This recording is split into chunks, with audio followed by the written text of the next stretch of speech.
तो चलिए आज इस बेहद खौफनाक और रहस्यमय कहानी के विश्लेषण में सीधे गोता लगाते हैं। एक ऐसी दास्तान जहां लालच, धोखा और अलौकिक प्रतिशोध की सारी हदें पार हो जाती हैं। जरा सोचिए, एक ऐसी वाड़ी जिसकी खामोश दीवारों में पिछले 12 सालों से एक बहुत ही भयानक राज दफन था। आज हम इस कहानी की गहराइयों में उतरेंगे और देखेंगे कि कैसे अतीत के पाप कभी भी पूरी तरह से मिटते नहीं हैं, वो बस सही वक्त का इंतजार करते हैं। ठीक है, तो इस खौफनाक कहानी की शुरुआत से ही सब कुछ समझना शुरू करते हैं।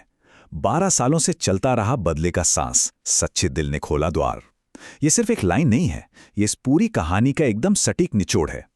कहानी की शुरुआत में ही हमें इस वाड़ी के असली खौफ का अंदाजा लग जाता है। होता क्या है कि एक शराबी है प्यारेलाल, वो नशे में धुत होकर वाड़ी की दीवार पर पेशाब कर देता है और बेपरवाह होकर बाहर चारपाई पर सो जाता है। अब देखिए, एक मच्छर उसकी गाल पर बैठता है, फिर दूसरा, और जैसे ही वो झुंझुलाकर अपनी आंखें खोलता है ना, उसके ठीक ऊपर एक किन्नर का भूत हवा में तैर रहा होता है। डर के मारे उसका शरीर सुन्न पड़ जाता है, आंखें पल भर में काली हो जाती हैं और उनमें से खून के आंसू बहने लगते हैं। ये कोई आम भूतिया किस्सा बिल्कुल नहीं है, ये एक बेहद खौफनाक और हिंसक श्राप की निशानी है। अध्याय 1, वाड़ी का खौफनाक श्राप। प्यारेलाल का ये भयानक अंत तो बस एक शुरुआत भर थी। एक पूरा का पूरा गांव इस अलौकिक दहशत के साये में जीने को कैसे मजबूर है, ये देखना काफी दिलचस्प है। वाड़ी का नाम सुनते ही गांव वालों के चेहरे का रंग पूरी तरह उड़ जाता है। और ये टाइमलाइन बहुत ही शानदार तरीके से हमें दिखाती है कि असल में यहाँ चल क्या रहा है। शहर से एक रियल एस्टेट ब्रोकर आता है सागर, उसे श्रापित वाड़ी का सौदा करना है। चाय की दुकान पर संजू नाम का एक लड़का उसे श्राप का पूरा गणित समझाता है। ठीक 12 साल पहले बसंत पंचमी के दिन छमछमी नाम की एक नर्तक किन्नर और राजा साहब की मौत हुई थी और तब से ये वाड़ी वीरान पड़ी है। हर साल बसंत पंचमी के आसपास ये आत्मा वाड़ी में मंडराती है और रात के वक्त जो भी वहां फटकता है उसका हश्र बिल्कुल प्यारेलाल जैसा ही होता है। सागर को तो शुरुआत में इन बातों पर यकीन नहीं होता, लेकिन ये टाइमलाइन साफ दिखाती है कि कैसे 12 साल पुराना अतीत और आज का वर्तमान बहुत जल्द आपस में टकराने वाले हैं। चलिए आगे बढ़ते हैं। अध्याय 2, सागर और रहस्यमयी दिव्या। जैसे जैसे सागर वाड़ी के सौदे में आगे बढ़ता है, कहानी एक नया और बेहद अजीब मोड़ लेती है। आइए इस चक्रव्यूह को समझते हैं जो सागर और उसकी अचालक आटप की गर्लफ्रेंड दिव्या के इर्द गिर्द घूमता है। अब यहां से चीजें सच में बहुत ही अजीब होने लगती हैं। ध्यान दीजिएगा, सागर का फोन मेले में खो जाता है और ठीक उसी वक्त वाड़ी के एक सुनसान हिस्से में अचानक दिव्या उसके पीछे खड़ी मिल जाती है। जब सागर अपना फोन ढूंढने की बात करता है तो दिव्या उसमें कोई दिलचस्पी नहीं दिखाती, सीधे कह देती है, अरे छोड़ो ना, हम बाद में कर लेंगे। इतना ही नहीं, जब सागर के क्लाइंट वाड़ी देखने आते हैं तो शीशे में एक किन्नर के भूत को देखकर वो हमेशा के लिए वहां से गायब हो जाते हैं। और सबसे अजीब बात तो तब होती है जब सागर बताता है कि वाड़ी का मालिक कुंवर आ रहा है। ये सुनते ही दिव्या की आंखों में एक अजीब सी डरावनी चमक आ जाती है। तो ये सवाल उठना लाजमी है कि दिव्या के इस अजीबोगरीब व्यवहार के पीछे आखिर असली वजह क्या हो सकती है। दिव्या का हर एक कदम संदेहास्पद लगता है। वाड़ी में एक बड़े हवन की तैयारी चल रही है। कुंवर और उसकी मां रमावती प्राइवेट जेट से वहां पहुंचने वाले हैं और ठीक उसी समय ये सब हो रहा है। क्या ये सब महज एक इत्तेफाक था या फिर वाड़ी के अंधेरे कोनों से कोई और ही इस पूरे खेल की डोर अपने हाथों से खींच रहा था? इसका जवाब ढूंढने के लिए हमें पूरे 12 साल पीछे जाना होगा। अध्याय 3, अतीत का खूनी सच। इस रहस्य को पूरी तरह से सुलझाने के लिए हमें इतिहास के उन पन्नों को पलटना होगा जो खून से रंगे हुए हैं। अब कहानी के उस हिस्से पर नजर डालते हैं जहां लालच ने इंसानियत का पूरी तरह से गला घोट दिया था। अब इस स्लाइड के बारे में जो सबसे दिलचस्प बात है वो ये है कि कैसे एक सोची समझी और बेहद क्रूर साजिश को अंजाम दिया गया। राजा विजय सिंह छमछमी को अपनी छोटी बहन मानते थे और अपनी जायदाद उसके नाम करने वाले थे। कुंवर और रमावती को ये किसी भी कीमत पर मंजूर नहीं था। उनकी योजना बिल्कुल साफ थी। रात के अंधेरे में उन्होंने छमछमी को रोका, कुंवर ने बेदर्दी से उसका जबड़ा खोला और रमावती ने जबरन उसके मुंह में जहर की गोलियां डाल दी। जब राजा ने यह सब देखा और विरोध किया तो कुंवर ने राजा का भी गला घोंटकर उन्हें वहीं मौत के घाट उतार दिया। इस धोखे की क्रूरता को रमावती के इन शब्दों से बेहतर शायद ही कोई समझा पाए। माफ करना छमछमी, पर वसीयत की भूख इंसानियत से काफी बड़ी होती है। जरा सोचिए उस मंजर के बारे में।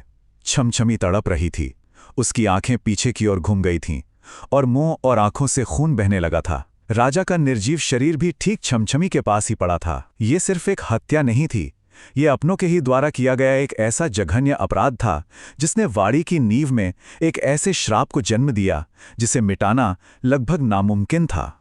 अध्याय 4 वसंत पंचमी की रात।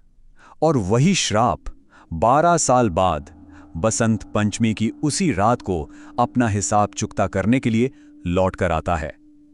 वर्तमान समय में वापस चलें तो वाड़ी के आंगन में कुंवर, रमावती और उनके दोस्तों की मौजूदगी में एक बहुत ही भव्य हवन चल रहा है।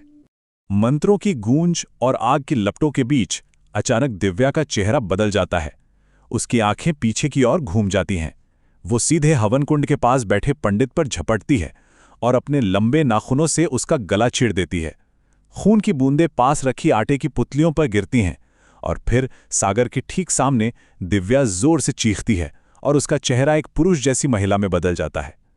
मतलब वो दिव्या थी ही नहीं, वो 12 सालों से तड़पती हुई छमछमी की प्रतिशोधी आत्मा थी। अध्याय 5 इंसाफ और वाड़ी की मुक्ति। पंडित की भयानक मौत के साथ ही सारा खेल पूरी तरह से पलट जाता है। अब ये कहानी केवल डराने के बारे में नहीं रह गई है, बल्कि ये कहानी ब्रह्मांडीय न्याय और कर्मों के फल के बारे में है।